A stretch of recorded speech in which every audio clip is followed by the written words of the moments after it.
Selamat pagi, siang, sore, dan malam.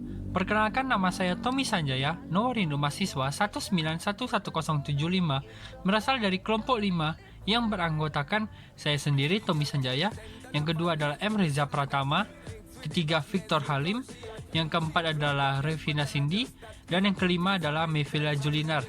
Kali ini kelompok 4 akan membawakan materi tentang penggabungan usaha.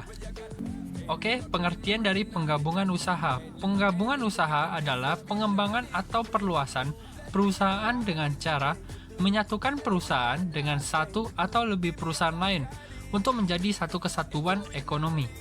Oke, selanjutnya adalah tentang sifat penggabungan usaha. Sifat penggabungan usaha dibagi menjadi 3 bagian, yaitu integrasi horizontal, integrasi vertikal, dan konglomerasi. Yang pertama adalah integrasi horizontal. Adalah sebuah penggabungan perusahaan-perusahaan dalam lini usaha ataupun pasar yang sama. Yang kedua, integrasi vertikal. Adalah sebuah penggabungan usaha yang lebih perusahaannya dengan operasi yang berbeda secara berturut-turut, tahapan produksi dan atau distribusi yang sama. Dan konglomerasi. Konglomerasi adalah penggabungan perusahaan dengan produk atau jasa yang tidak saling berhubungan dan bermacam-macam. Selanjutnya akan dilanjutkan oleh teman saya. Halo semua, perkenalkan nama saya Revina Cindy dari AM2 dengan NIM 19107. Saya dari kelompok 5 akan melanjutkan penjelasan, yaitu penyebab penggabungan usaha. Nah, penyebab penggabungan usaha ini ada banyak. Yang pertama yaitu manfaat biaya atau bisa disebut dengan cost advantage. Seringkali lebih murah bagi perusahaan untuk memperoleh fasilitas yang dibutuhkan melalui penggabungan dibandingkan melalui pengembangannya. Kemudian ada resiko lebih rendah atau bisa disebut dengan lower risk. Membeli lini produk dan pasar yang telah didirikan biasanya lebih kecil resikonya dibandingkan dengan mengembangkan produk baru pada dasarnya. Kemudian yang ketiga ada penundaan operasi, pengurangan atau bisa kita sebut dengan fewer operating delay.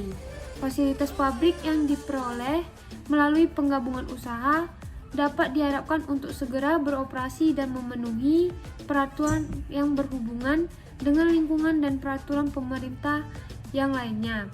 Kemudian selanjutnya ada akuisisi harta tidak berwujud atau acquisition of intangible asset. Penggabungan usaha melibatkan penggabungan sumber daya tidak berwujud maupun berwujud. Maka akuisisi atas hak paten, hak atas mineral, database pelanggan atau keahlian manajemen mungkin menjadi faktor utama yang memotivasi suatu penggabungan usaha. Kemudian alasan-alasan lain. Selain untuk memperluas perusahaan mungkin memilih penggabungan usaha untuk memperoleh manfaat dari segi pajak, untuk manfaat pajak, penghasilan perorangan dan pajak atas bangunan, dan untuk alasan-alasan pribadi. Kemudian yang terakhir ada mencegah pengambil ahlian atau avoidance of takeovers. Beberapa perusahaan bergabung untuk mencegah pengakuisisian di antara mereka, karena perusahaan-perusahaan yang lebih kecil cenderung lebih mudah diserang untuk diambil ahli. Beberapa di antara mereka memakai strategi pembeli yang agresif sebagai pertahanan terbaik melawan usaha pengambil alihan oleh perusahaan lain. Terima kasih. Selamat pagi, selamat siang, selamat sore, dan juga selamat malam buat Bapak dan teman-teman. Di sini saya Mevila Julinar dengan NIM 1911030 akan menjelaskan tentang istilah penggabungan usaha. Nah, penggabungan usaha itu istilah umum yang meliputi semua bentuk penggabungan entitas usaha yang terpisah. Nah, istilahnya itu ada merger dan juga konsolidasi atau peleburan yang sering digunakan sebagai sinonim untuk penggabungan usaha dan akuisisi. Nah, merger itu terjadi ketika sebuah perusahaan mengambil alih semua operasi dari entitas usaha lain dan entitas yang diambil alih tersebut dibubarkan. Nah, contohnya itu perusahaan A membeli aktiva secara langsung dari perusahaan si B secara tunai. Nah, dengan aktiva lainnya atau dengan surat berharga, perusahaan si A ini Itu termasuk saham, obligasi, atau pasar. Nah, penggabungan usaha itu yang disebut dengan akuisisi. Penggabungan usaha itu bukanlah merger kecuali jika perusahaan B itu dibubarin. Nah, alternatif lainnya itu perusahaan A membeli saham perusahaan B secara langsung dari pemegang saham perusahaan B secara tunai dengan aktiva lain atau dengan surat berharga perusahaan A. Akuisisi ini akan memungkinkan si perusahaan A mengendalikan operasi atas aktiva-aktiva perusahaan B. Akuisisi tidak akan memungkinkan kepemilikan secara hukum atas aktiva-aktiva bagi perusahaan A kecuali kalau perusahaan A memperoleh seluruh saham B dan memilih untuk membubarkan perusahaan B. Nah, kemudian konsolidasi itu terjadi ketika sebuah perusahaan yang baru dibentuk untuk mengambil alih aktiva-aktiva dan operasi dari dua atau lebih entitas usaha yang terpisah, dan akhirnya entitas yang terpisah tersebut dibubarkan. Contohnya itu misalnya perusahaan D, itu sebuah perusahaan yang baru dibentuk. Nah, memperoleh aktiva bersih dari perusahaan E dan F dengan mengeluarkan saham secara langsung kepada perusahaan E dan F. Pada kasus itu, perusahaan E sama F mungkin terus mempertahankan saham perusahaan D untuk memberikan manfaat kepada pemegang sahamnya atau akuisisi itu. Atau perusahaan E dan F memungkinkan mendistribusikan saham perusahaan D itu kepada para pemegang saham mereka, dan perusahaan E dan F dibubarkan atau disebut dengan konsolidasi. Nah, pada kasus ini perusahaan D memperoleh kepemilikan atas aktiva-aktiva perusahaan E dan F. Alternatif lain, perusahaan D itu dapat mengeluarkan sahamnya secara langsung kepada pemegang saham perusahaan E dan F sebagai ganti mayoritas saham mereka. Nah, pada kasus ini perusahaan D itu mengendalikan aktiva perusahaan E dan F. Tapi perusahaan D tidak mempunyai hak secara hukum kecuali jika perusahaan E dan F dibubarkan. Perusahaan D harus memperoleh seluruh saham perusahaan E dan F dan membubarkan si perusahaan E dan F tersebut jika penggabungan usaha adalah sebuah konsolidasi. Jika perusahaan E dan F tidak dibubarkan, perusahaan D akan beroperasi sebagai sebuah perusahaan induk dan perusahaan E dan F akan menjadi perusahaan anak. Baiklah, sekian penjelasan dari saya. Terima kasih. Perkenalkan, nama saya Muhammad Reza Pratama, NIM 1911094, kelas AM2. Saya akan menjelaskan dari bentuk penggabungan usaha.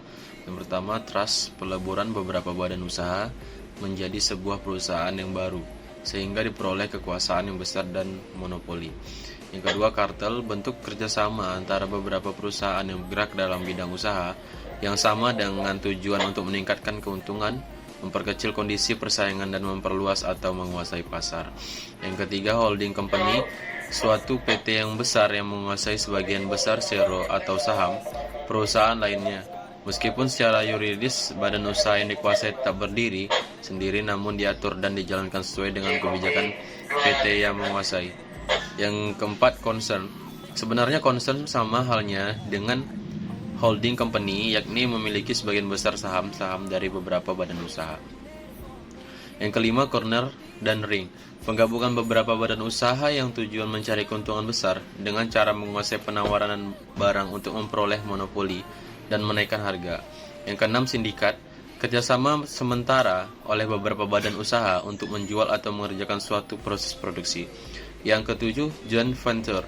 Penggabungan beberapa badan usaha untuk mendirikan satu bentuk usaha bersama dengan model bersama pula. Yang kedelapan, production sharing. Kerjasama bagi hasil antara pihak-pihak tertentu.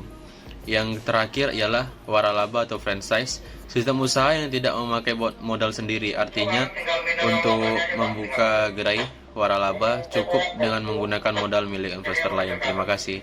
Oke, selamat pagi, selamat siang, selamat sore, dan selamat malam. Perkenalkan, nama saya Victor Harlim dari kelas AM2 dengan NIM 1911090. Pada hari ini saya akan menjelaskan tentang metode akuntansi penggabungan usaha. Yang pertama itu ada metode penyatuan kepemilikan. Dalam metode penyatuan kepemilikan, diasumsikan bahwa kepemilikan perusahaan yang bergabung adalah satu kesatuan dan secara relatif tetap tidak berubah pada entitas akuntansi yang baru. Karena tidak ada salah satu pun dari perusahaan yang bergabung dianggap telah memperoleh perusahaan-perusahaan yang bergabung lainnya, sehingga tidak ada pembelian dan tidak ada harga pembelian karena tidak ada dasar pertanggungjawaban yang baru. Yang kedua adalah metode pembelian. Metode pembelian ini didasarkan pada asumsi bahwa penggabungan usaha merupakan suatu transaksi yang memungkinkan suatu entitas memperoleh aktiva bersih dari perusahaan-perusahaan lain yang bergabung. Berdasarkan metode pembelian, perusahaan yang memperoleh atau membeli, dia mencatat aktiva yang diterima dan kewajiban yang ditanggung sebesar nilai wajarnya. Sekian dan terima kasih. Sekian dari presentasi kami. Mohon maaf jika ada salah kata dari kelompok kami, dan terima kasih.